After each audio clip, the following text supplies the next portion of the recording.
សួស្តីបងប្អូននេះជារបៀបនៃការ clone app មិនថា Facebook ឬក៏ TikTok YouTube ទេបងប្អូនអញ្ចឹងអាច clone បានទាំងអស់អញ្ចឹងមុននឹង clone បងប្អូនទាំងអស់គ្នាត្រូវការ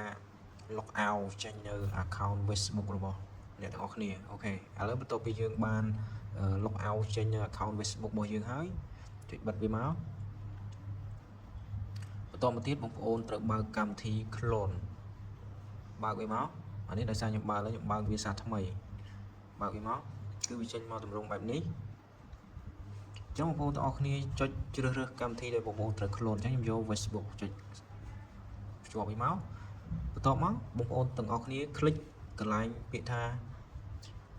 clone number អញ្ចឹងអ្វីដែលយើងត្រូវ clone គឺមានចំនួន5អញ្ចឹងបងប្អូនដាក់ដល់10ក៏បានដែរអញ្ចឹងខ្ញុំដាក់តែ5ទេអូខេកន្លែងនេះ tick វាយកអស់មកកន្លែងត្រូវចុចបើកវាអញ្ចឹងមកតមកចុចអូខេបន្ទាប់មក name Facebook របស់អ្នកទាំងអស់គ្នាខ្ញុំសូមដាក់ថា sv.usa អញ្ចឹងបន្ទាប់មកបងប្អូនទាំងអស់គ្នាចុចអូខេបន្ទាប់មកទៀតបងប្អូនទាំងអស់គ្នាអូសមកក្រោមคลิกកន្លែង privacy option คลิกកន្លែងហ្នឹងមកបន្ទាប់មកអ្វីដែលអ្នកបងប្អូនត្រូវធ្វើកន្លែងនេះត្រូវ on click on បន្តមកទៀតកន្លែងនេះ click on យកពាក្យថា random បន្តមកអូខេបន្តមកអូមកក្រោម on បន្តមកយកពាក្យថា random ហើយអូខេកន្លែងនេះ click on អូខេកន្លែងនេះ click on click random អូខេតមកកន្លែងនេះ click on យកពាក្យថា random click អូខេ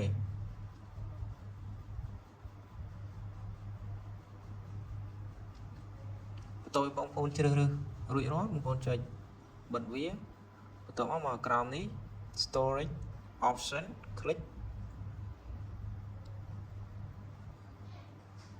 បន្ទាប់មក click on អូខេចុច tick នេះហើយអូខេ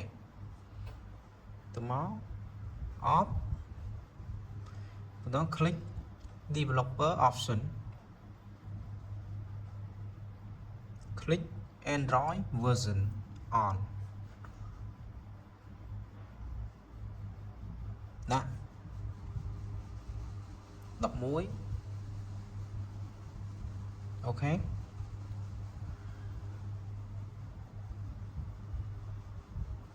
click អូខេចុច off វាបន្តមកចុច cleaning option text ចុច select on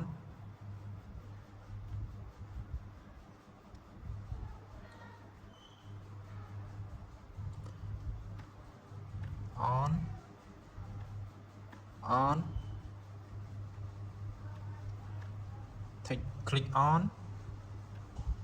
click on click on click on click on click on បន្ទាប់ពីបងប្អូនបើកទាំងអស់នេះហើយ back បន្ទាប់មក select វាចុច tick បន្ទាប់មកចុច OK